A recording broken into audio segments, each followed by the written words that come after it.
Digital report assignment. The best way for a teacher to really understand their students is to understand their lives outside of school, as it is inevitable that they will be bringing some of their outside lives to school. Through reading the 5 young adult novels, Winter Girls by Laurie Halse Anderson, The Absolutely True Diary of a Part-Time Indian by Sherman Alexie, and Runaways by Brian K. Vaughan. Shooter by Walter Dean Myers, and Cut by Patricia McCormick. I was able to look into the lives of teenagers, the age of my future students, and understand the many struggles they could face. Throughout the books, I saw many cases of bullying, self-harm, body image issues, parent and children relationship issues, racial struggle, as well as relationship and friendship problems.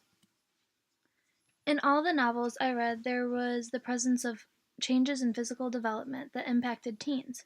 Some examples I found myself realizing are the issues with one's self-body image.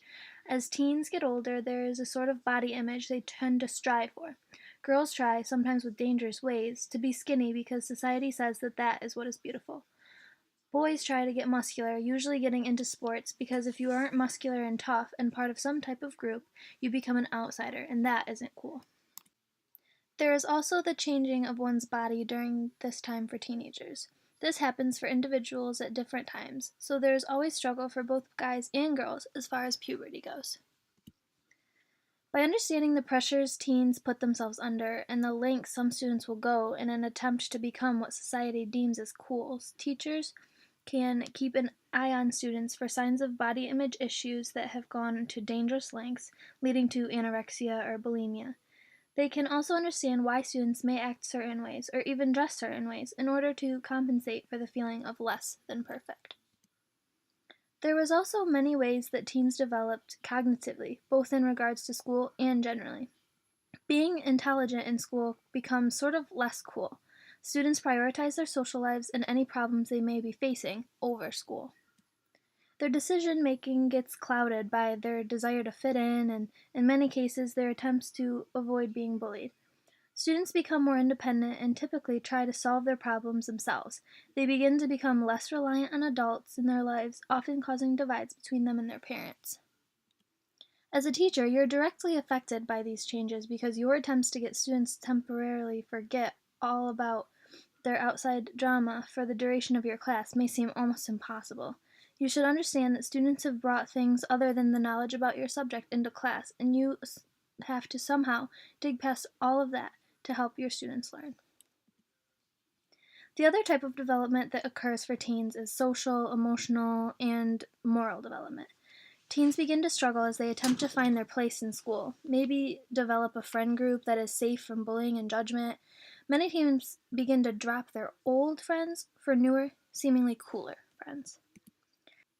This is the age where teens begin to realize their sexuality and get boyfriends or girlfriends.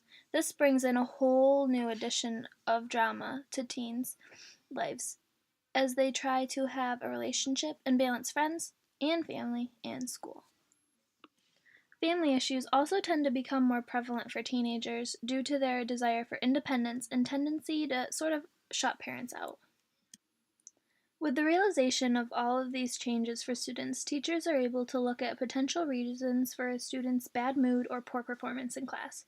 Being able to make students feel that you understand their priorities other than school allow you to develop a relationship with students that can help to better your ability to get them to learn. You as a teacher must try to break through the students' new desire to be independent and make them realize that they still need your help to learn and grow as a student. By reading these novels, I was able to think about all the different individual struggles that my students may face and how I must take all of that into account as I attempt to get students to put in the effort to learn what I am teaching. Being able to connect with students with their favorite songs, movies, or even sayings will help me to grasp students' attention.